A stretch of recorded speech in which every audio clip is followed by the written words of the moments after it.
Okay, so this is, as Pete mentioned, the sort of second part of my Peru talk, which focuses on the last week of the trip, which was into Manu National Park. And so just a bit of a reminder as to where Peru is in relation to Australia. So the very top of Peru is about, what would it be, 2 kilometres south of the equator.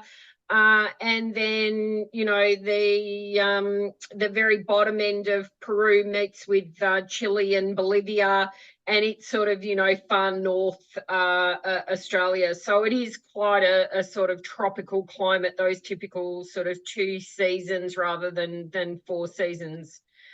And so September 2023, and like I said, Manu National Park trip was the last 7 days of the trip. And we've got the very southern end of Peru down at the bottom here. I'm just wondering, hang on, give me 2 seconds. Oh, that's better. Put my laser pointer on so you can see where I'm talking. So the bottom end of Peru is down here. Here's Cusco. So Cusco's most famously known for sort of the stopping point if you want to go to Machu Picchu. And this big red blob here, which lines up with the red star over here, this is Manu National Park.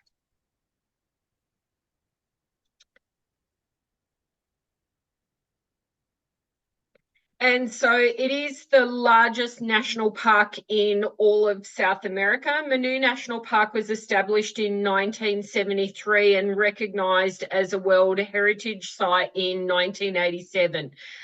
It's now approximately 7,000 square kilometres, and it increased to this size in 2002. So prior to that, it was a little bit smaller. But they expanded its boundaries to its current size of 17,000 kilometres a little over 20 years ago. It's divided into zones. So there is the restricted zone that is only open to researchers. So unless you are a researcher with a permit, you can't get into the restricted zone. There's then the reserved zone, which also has some restriction as to who can get into the reserved zone.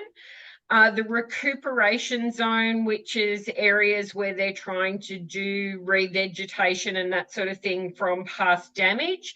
And then the cultural zone, and that's where there's a lot of people living and where most of the sort of tourist stuff sort of happens. So whilst it is a big national park, a fair amount of it is not actually even open to the public. So you start on a bus from Cusco and you travel up the road, which is the dashed line here. And you keep traveling up the road, make a few stops along the way, and then you get to the point where you can't really go much further by road, and so you get onto boat.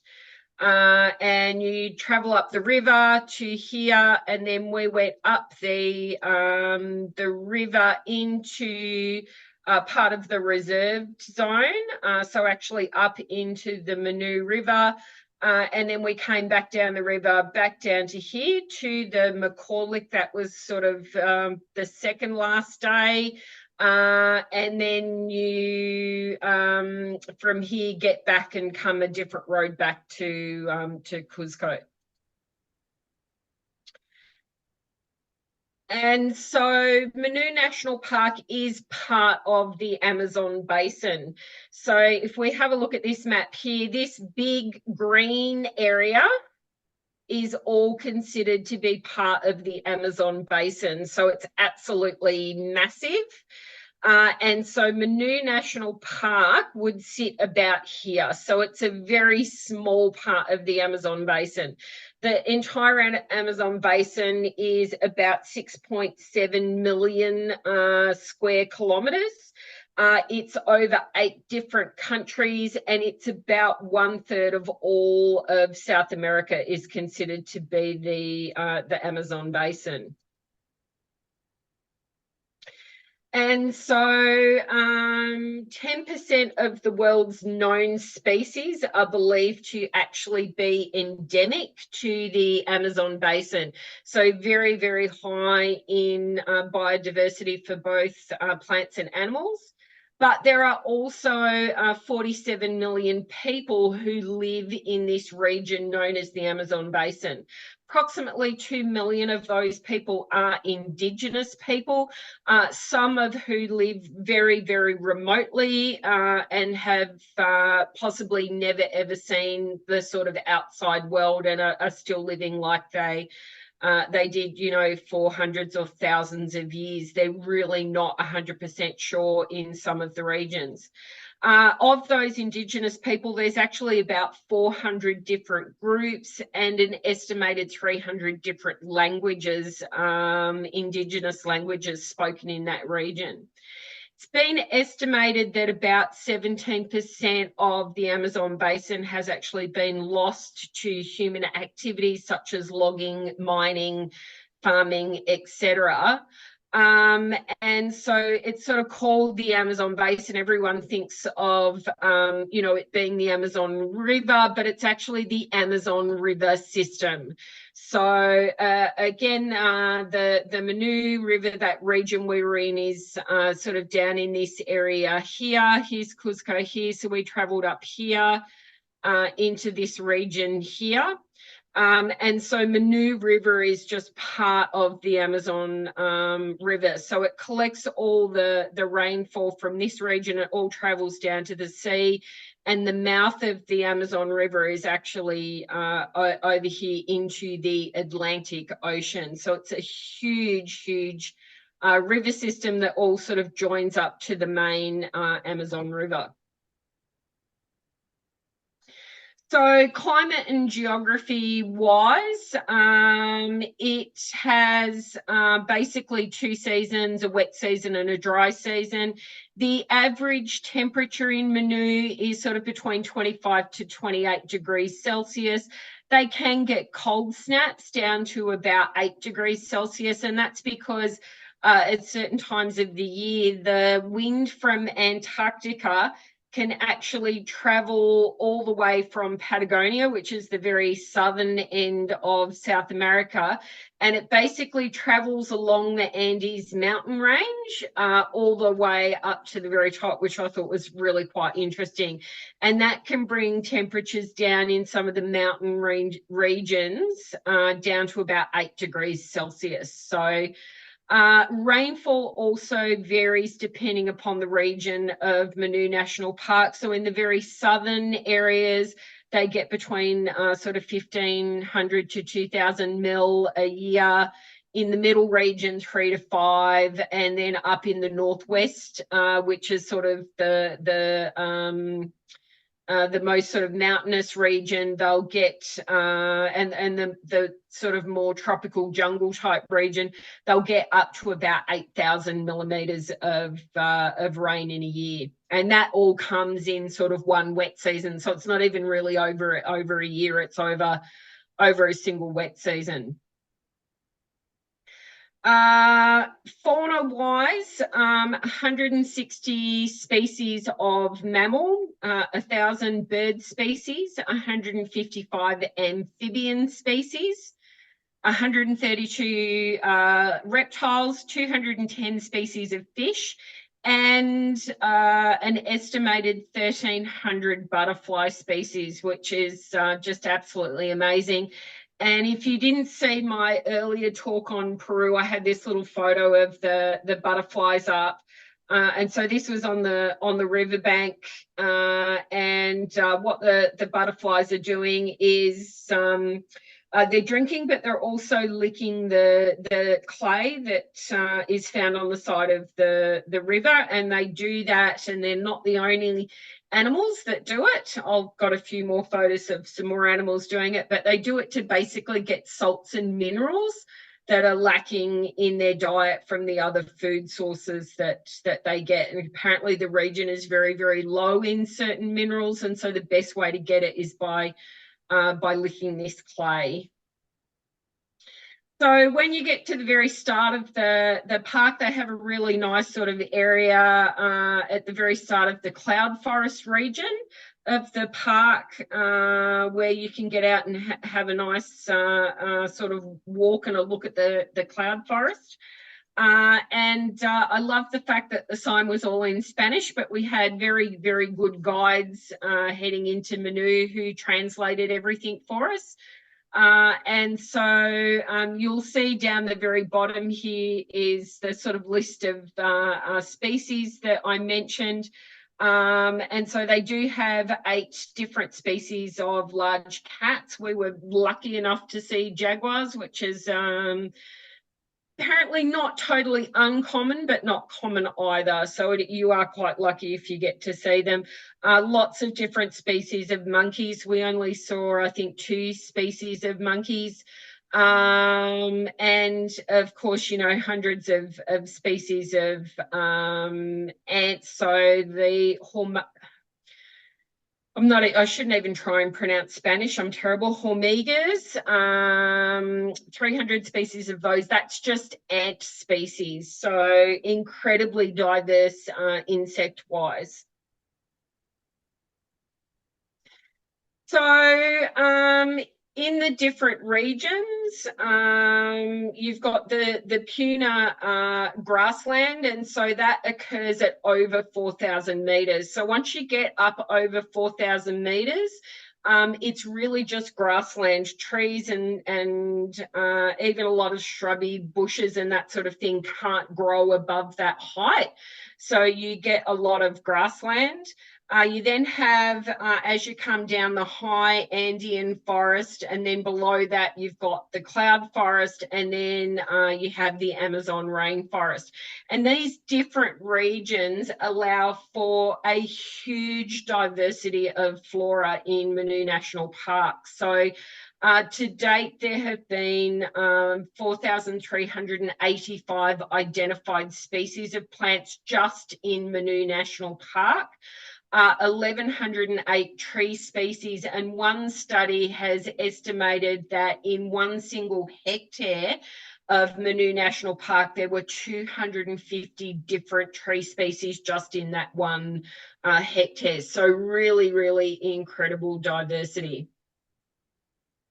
And so this is just an example of some of that amazing flora that we saw. If you've tuned into this to see cacti and succulents, sorry, it's certainly not a region for cacti and succulents heading into the Amazon basin. But this is just a lovely epiphytic orchid that we saw up in a tree. I think the majority of the flowers were sort of past their best, but still very nice to see.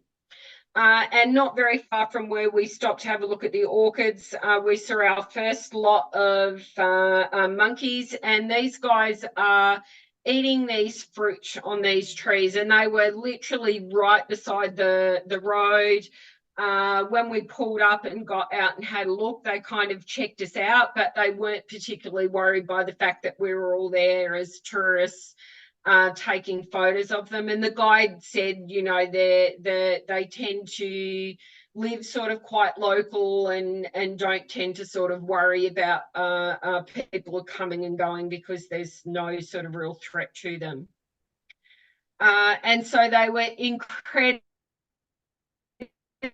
athletic, and they were quite large. I don't know what species of monkey they were, but they were quite large and incredibly athletic. You know, these guys being able to hang upside down like this to pick this fruit, and then, you know, just no hands on eating it now was quite good. And we stood there and watched them for quite a while, and they really didn't care about the fact that we were there. They'd have a look to see what we were doing every now and then, but it certainly didn't stop them from wanting to forage and keep eating the fruit. Uh, on the first day, we did a very long hike down a very, very steep hill. Heading down the very, very steep hill was not so difficult. I was a bit buggered by the time I got to the bottom, to then discover that I had an equally huge climb to get up a hill to the other side. And it was all to go and see this bird, which is a very, very famous Peruvian bird, and it's called the cock of the rock. Or that's the English common name for it. And so these are the males, very, very, very beautiful birds.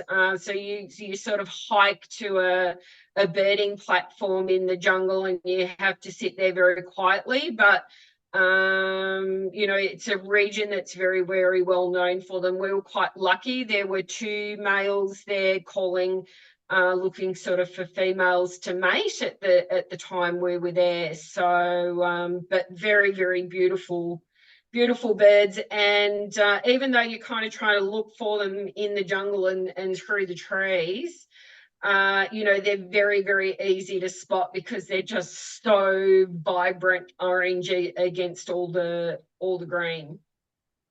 And so this was at the very bottom of the hike. So we hiked down the hill. I don't know how far it was, but I know it was a very long hike. We reached this river at the bottom, a little walk over the river. You can see there's a hut just up to the right here.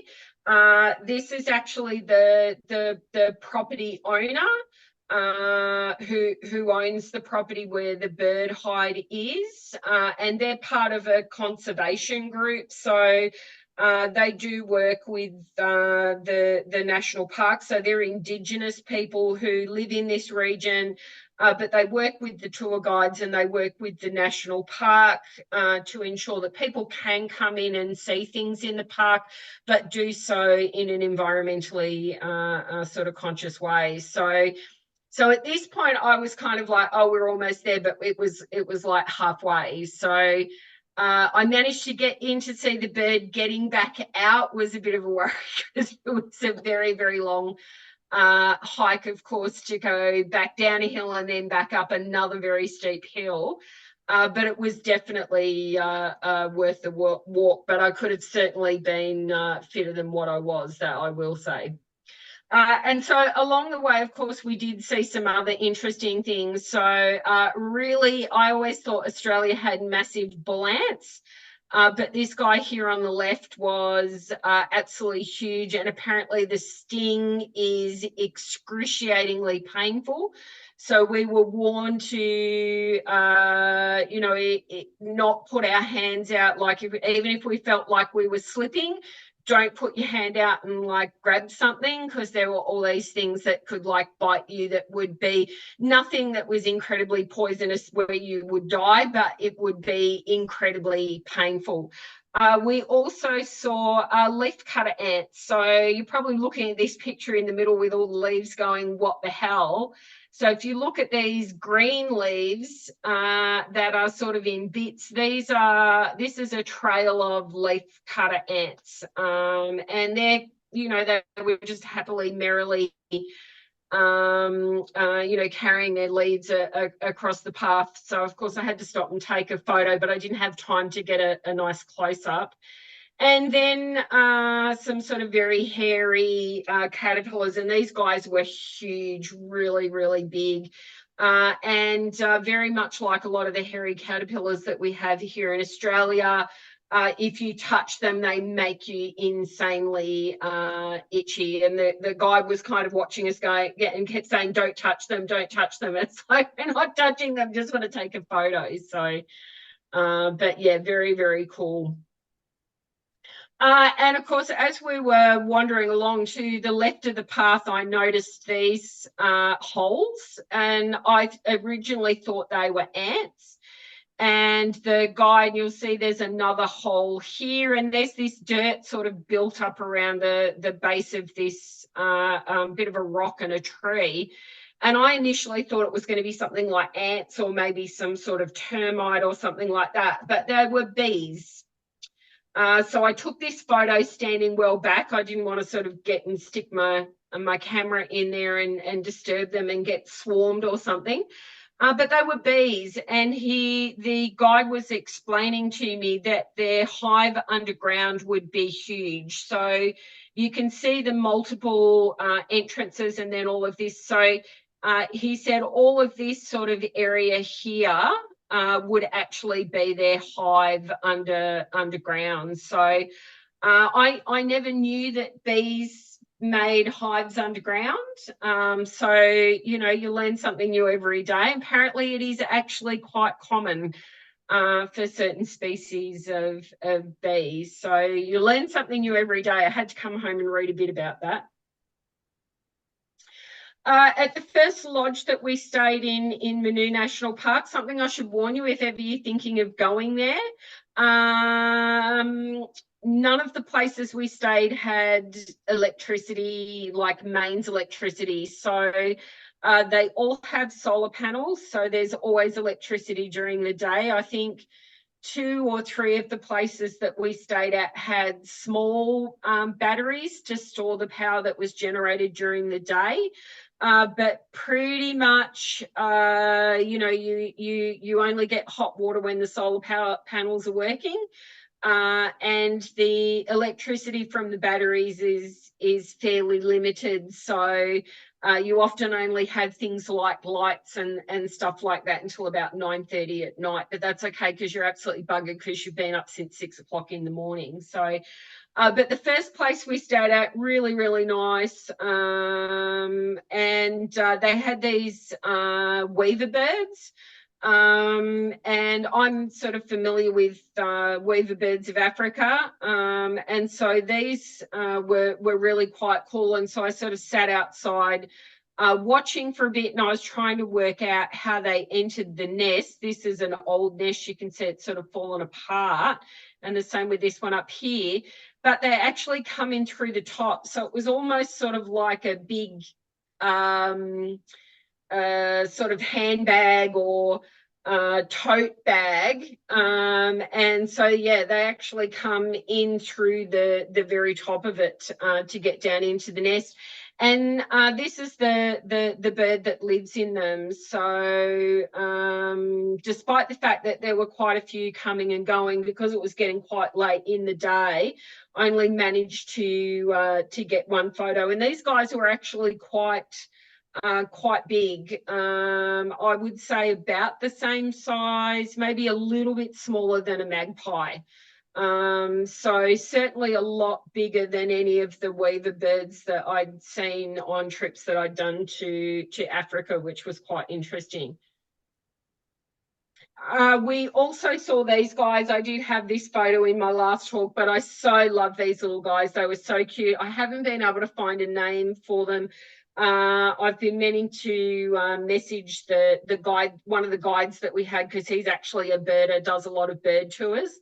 But they reminded me so much of our tawny frogmouths, and this was really, really early in the morning, so they were just settling in for their sleep. Mum and her little baby, just absolutely gorgeous little guys. And so the next day we had a really, really great stop at a privately owned botanic garden. And this botanic garden specialized in orchids. So that was really amazing to see. But the owner was very, very knowledgeable about a lot of native plants to the region.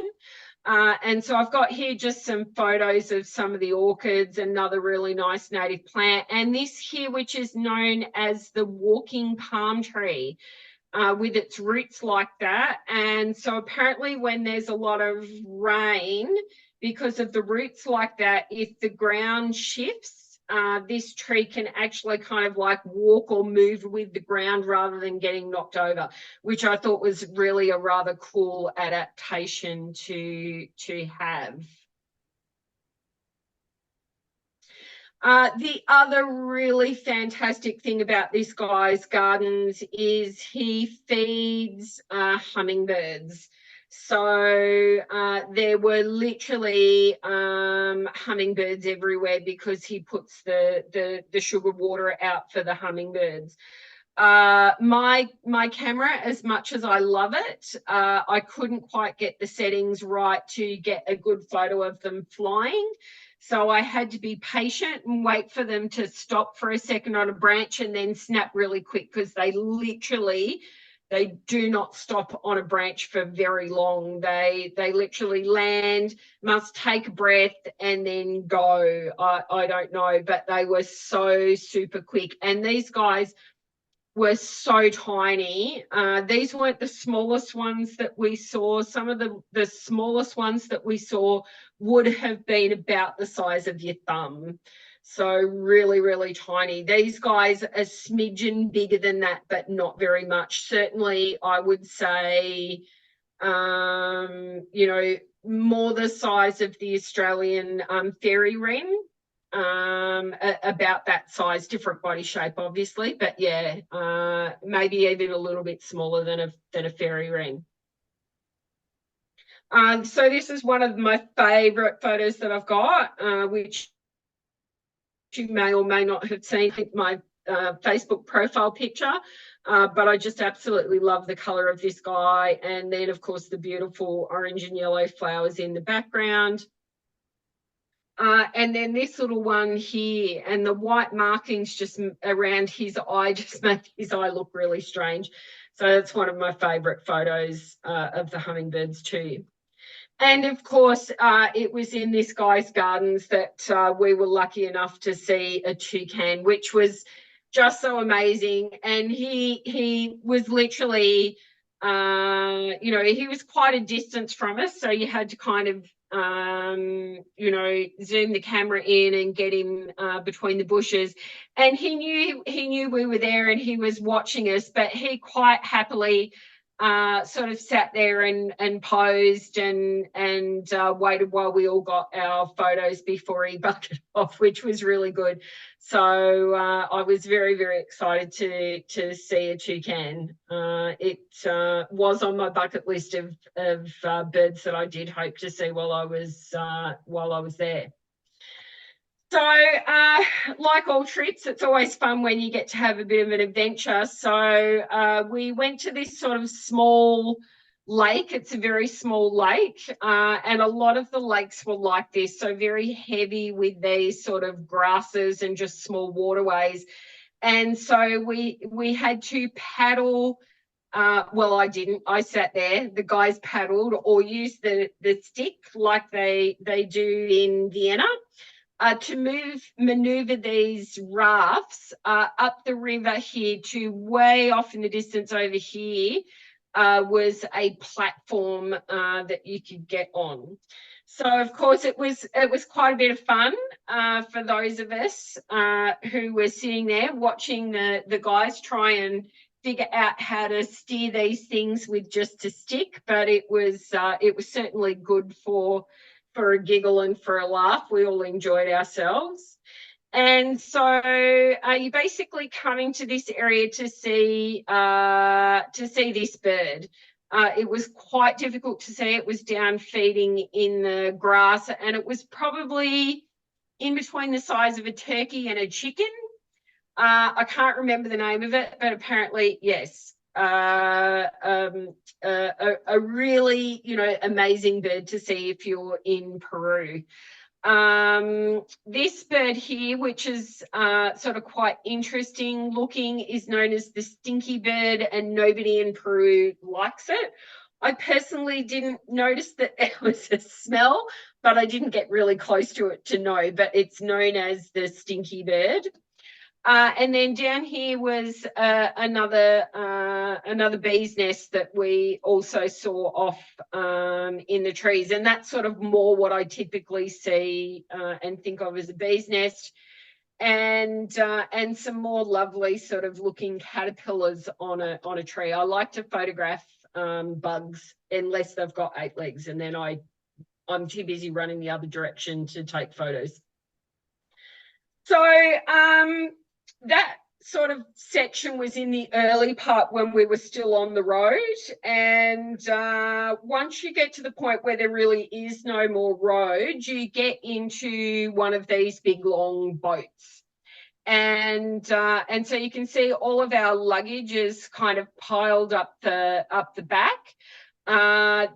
You have two guides travel with you, plus three other staff. One of the staff is a cook, and so they have to bring all of the food with them that is going to be cooked at all of the camps that you stay at. And this point here was our very first stop on the river, and we're actually going into where you have to sign in to enter the reserved zone. And at this point in time, they have to give weights for all of the food matter and things that they're bringing in. And when we leave, we stop at this same point as we're leaving the reserve zone, and they actually check how much rubbish we're bringing out with us to make sure that, you know, we're not littering or just dumping things and that sort of thing. So you know, quite a lot of management going on there. But, you know, I did find it interesting initially that there was sort of, you know, why don't they build a proper sort of wharf or, you know, something for the boat to pull up to rather than this sort of ramshackle mess. But of course, as we went in and I saw a bit more of the river, I started to understand why, and I'll explain that through to you as with some pictures as we go along, as to, you know, it's just not feasibly possible to build anything permanent on the river's edge. So we saw a lot of these little tortoise. They were very, very cute. There were a few spots where we actually saw multiples all lined up, which would have just made the best photo, but they were so quick. The second they heard the motorboat, they jump into the river.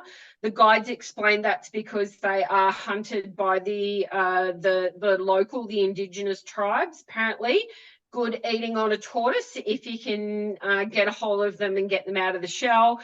But I was very happy that I managed to snap this guy. I wish the boat hadn't have been scooting along so I could have got him a little bit closer. And he's got a little butterfly sitting on his nose.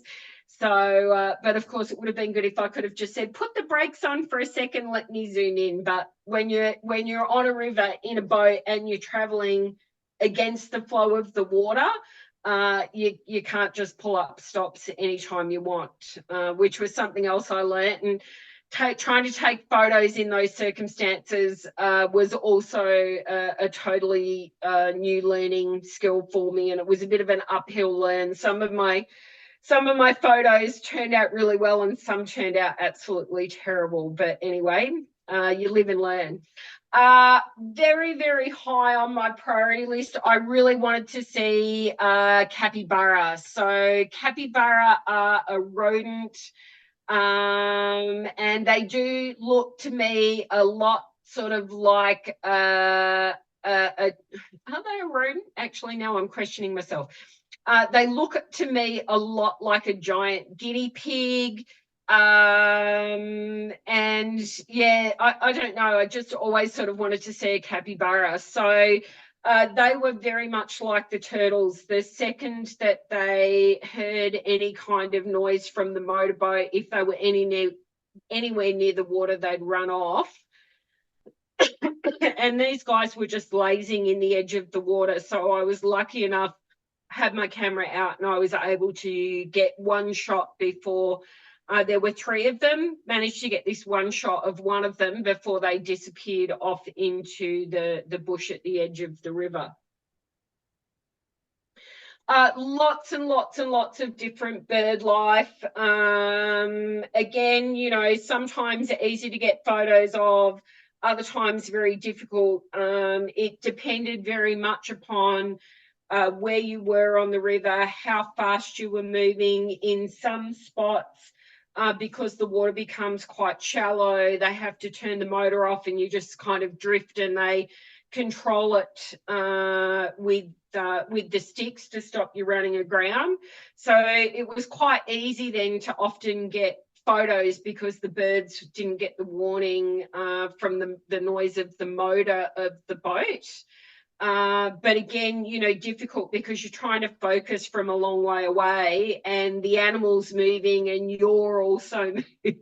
So I don't know how wildlife photographers do it. I'm sure they don't have as many out of focus and pictures to throw away as what I did when I got back. But lots of really amazing bird life. I just wish I'd been able to get more photos than what I did. So this is the second lot of monkeys that we saw, and these guys are down doing the clay lick that I mentioned before that the butterflies were doing. So they come down and basically eating not this plant life here, but they're actually eating the soil to get salts and minerals that they can only get through this manner. Once you sort of move away from the river banks, it's very, very, very sandy soil. So a lot of the plant life doesn't have or hasn't picked up these essential salts and minerals that these animals need. So they come to these areas where the river has actually exposed the clay underneath. And eat that clay material. So again, these guys, we were just cruising down the river and they were there on the riverbank. And you can see, they did sort of look to see what was going on. But once they realized that we weren't any threat, that we weren't sort of coming over towards them, they just kept doing what they were doing and didn't really worry about us. And so just to give you an idea, this is sort of what it looks like. Really big, wide rivers and lots of trees. Yeah. The scenery didn't change incredibly much unless there were some animals. We did, of course, do stops at certain places and walks, and I'll show you some of those sorts of pictures. But yeah, very, very beautiful sort of views, and it was unseasonably hot when we were there. September is right at the end of the dry season. You can't actually get into the reserve zone during the wet season because of the river and floating logs and those sorts of things. It's just not safe. But they'd had a very extended drought when we were there, so the river was much lower than what it normally is. We were also there for like a heat wave. They were having like record hot temperatures. And so it was actually really quite pleasant out on the river with the boat moving, and it was quite cool.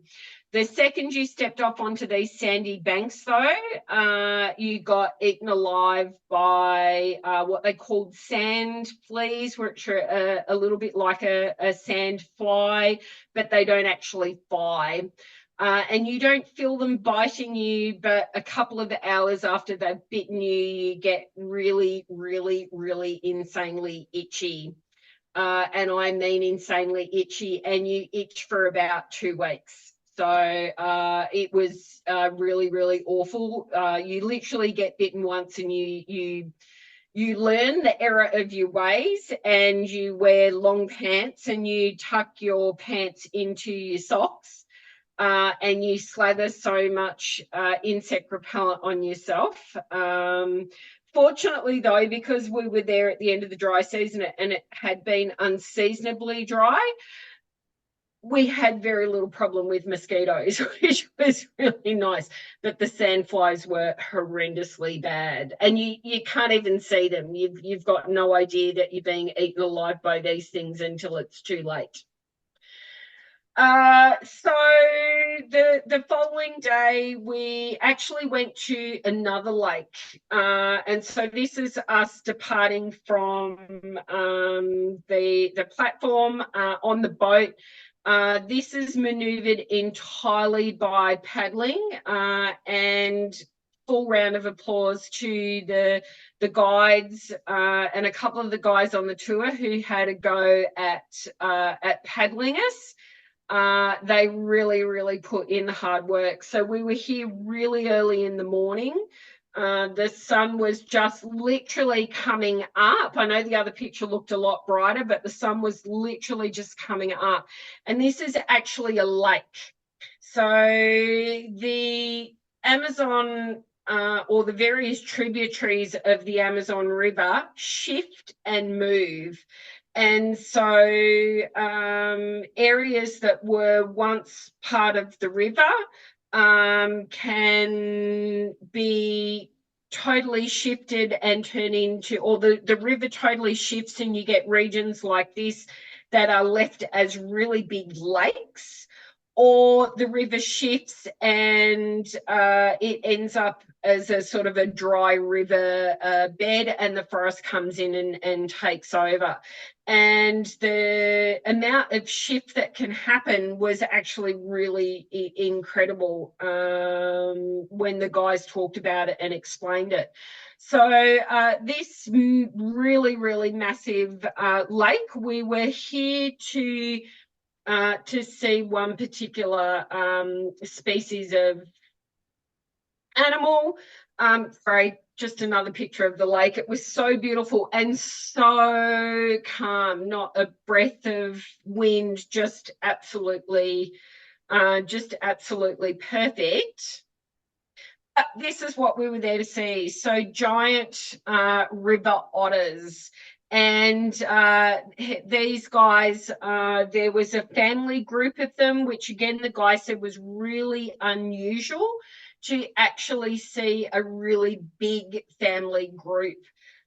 These otters can be incredibly territorial, generally don't stay in big family groups because of that reason. But the day we were there, we think we saw, it's hard to know because they're coming in and out of the water and moving around so much, but there were potentially between 9 and 12.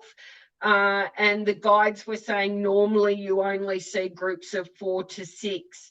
The river otters are incredibly shy because they were hunted extensively for their furs, unfortunately, and not by the local tribal groups, but of course by white people coming into the region to, make fashion, which is a little bit sad. So even though, that part of the industry has thankfully moved on and these guys are now in a protected area, the otters are still incredibly wary of humans, and they are extensively sort of protected and looked after because their numbers became incredibly low, but they think that they are now building back up again. So these guys were amazing, bigger than a cat, quite a lot bigger than a cat. You can see, the webbing here, how long their sort of claws are, but their paws almost to me sort of looked quite human. And he is eating a piranha, which I also thought was incredibly cool to see a giant river otter eating a piranha. And so here's 3 more. Again, these guys really hard to photograph. They were ducking in and out of the water and moving around so fast. And of course, the little boat we were on, even though it was quite calm, it would still move around a little bit in the water. And I know this looks crazy blurry, but please play.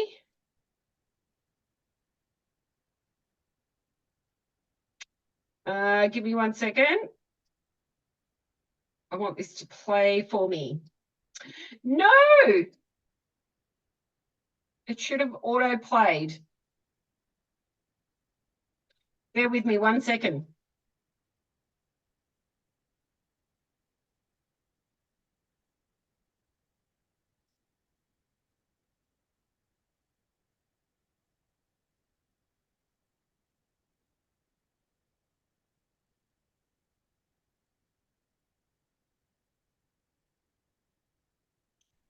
So sorry about sorry about that. Hopefully now it'll let me.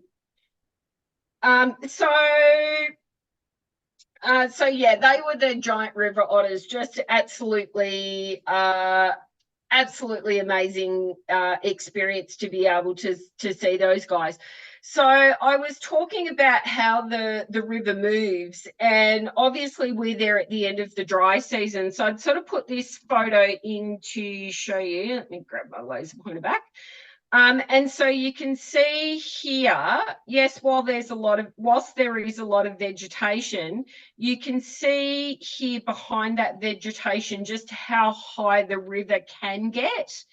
And so a lot of this vegetation during the wet season gets washed away.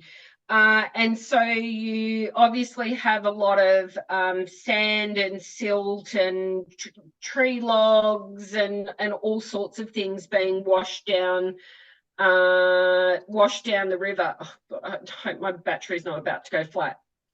So you kind of get these areas along the riverbank that are quite sandy. On those you get caimans, so you don't go swimming in these rivers because if you don't get eaten by piranhas, or they do have those things that like crawl into cavities that they shouldn't crawl into, which apparently are really bad. You can also get eaten by these caimans. So not the sort of place to go swimming. This was another caiman that we saw.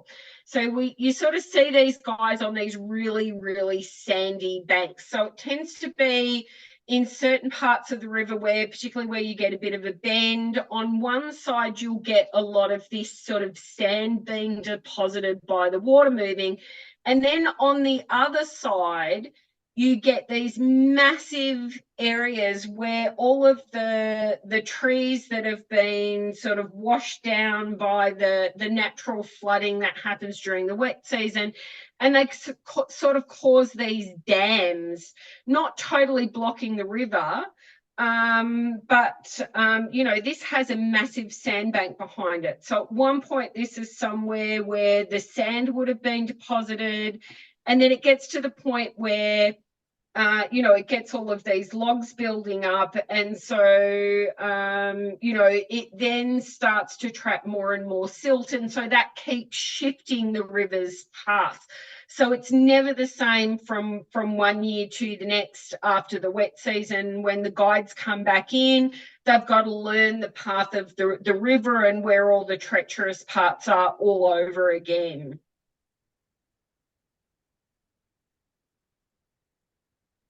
So you can see the massive sandbank here behind it. And so those logs would mostly have been from the previous wet season. And so these were the two jaguar that we saw very, very briefly. It really only lasted just for a couple of minutes before they did take off into the jungle, but still felt very, very blessed to have that opportunity to see them. As we were heading out of the reserve zone, we did see some locals, and these are local Indigenous people cutting trees. So this is mahogany. So if you've ever wondered if you've got any antique furniture like me, I'm not rich enough to own mahogany furniture. But this is where mahogany comes from the Amazon. So they're not allowed to go and cut down living trees, but they are permitted to go in and cut down the trees that have been brought down by the natural flooding. So they go in and cut them and saw them during the dry season, and when the rain starts and the river comes up enough, they then kind of float them out. Yeah. So that's how they sort of get in and get out and do them now. So it is quite restricted, but we're also sort of informed in certain areas, if you're wealthy enough, you can pay somebody in a position of power enough and can still pretty much do whatever you want. So at this point, we're back in the sort of the cultural zone, out of the reserve zone, where people are living and that sort of thing. So just a little view of the river. This is a little spot where we stopped, where there were some shops, and you could go and buy a Coke, which after 5 days up in the reserve zone, it was quite nice to have something cold out of a fridge. And so the last part of the trip was, of course, the Macaw Clay Lick. We were up again before daylight to get to where the Macaw Lick was, because the birds come really early in the morning. We sat there for quite a long time, so it was like photograph any bird that comes along while you're waiting to stop yourself falling asleep. And first comes in these little parrots. So there were two different types of sort of parrots that come in, and they literally get on these clay walls. And this is an area where the river used to run, but it's now a dry sort of riverbed and river bank. And they've built a massive bird hide there, so you can get in and photograph the birds. You're quite a long way away, and you're quite well masked, so the birds don't really realise you're there, so you're not really disturbing them. But these little parrots came in massive mobs first. They just literally came in straight down on the clay, eating and licking away. They went off. And then we sat and we waited, had a few more little parrots come in, and we waited to see these guys, to be able to see the macaws. And it was so worth the wait. I think 2.5 hours. We waited until the first sort of pairs of macaws come in, and the macaws live in pairs, like you see these guys here.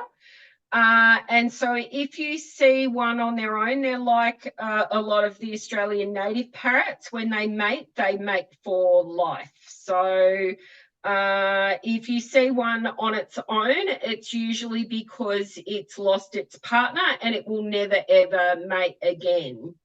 If you see them in a group of 3, like these guys, it's usually because one of them's the baby, and it will stay with its parents until it finds a mate. So that's how you know if you see one on its own. It's not that it hasn't found a mate yet; it's that it's had a mate and lost its mate. So that was kind of quite sad if you saw one on its own. So. And to give you an idea, there were lots and lots and lots of these parrots, but the macaws were so much flightier than the other little parrots. And even once they did start turning up, it took probably an hour maybe of them sitting up in the trees above this bank before they would actually come down to start eating. So they were very, very cautious and very, very wary. But it was so worth every second of the wait just to have the opportunity to see these guys. So to give you an idea, down at the very bottom of the screen would be the old dry riverbed. You can see here the clay bank where over the years it had been washed away by the river. And then up in the trees here are all the macaws. And so they come, and there's, trees that go way up beyond the top of the screen. And so they come and they sit in these trees and they wait until, I suppose, they've assessed that it's safe and that there's enough of them there, the safety in numbers, to actually come down and eat. So their biggest threat while they're eating is ocelots and jaguars will actually come and eat them while they're on the clay lick. So they do have very, very good reason for concern about their safety. And so you can see lots and lots and lots of them once they did actually decide to get brave enough to come down and eat. And so just one last thing that we did, if you saw the flyer for today's meeting, That would be that picture there. These are the most famous trees in Manu National Park, and this one is particularly famous, and they've built this platform or stairs and a platform up at the very top of the tree, which you can see here. And this is the view from the top. So it was a very long hike up the stairs, but certainly worth it for the view up at the top, looking out over the Amazon. And if you're afraid of heights, close your eyes. So that's looking down over the edge, back down to the forest floor. So here we are, back, about to get on the bus to go back to Cuzco, and the amazing difference that I saw here was the color of the river, and that's because we're back in an area now where there is a lot of mining activity, and so a lot more of the soil is being washed into the river, which is really not very nice to see. And you can really see the amount of mud that's around here. You know, that where we've sort of walked across from the boat.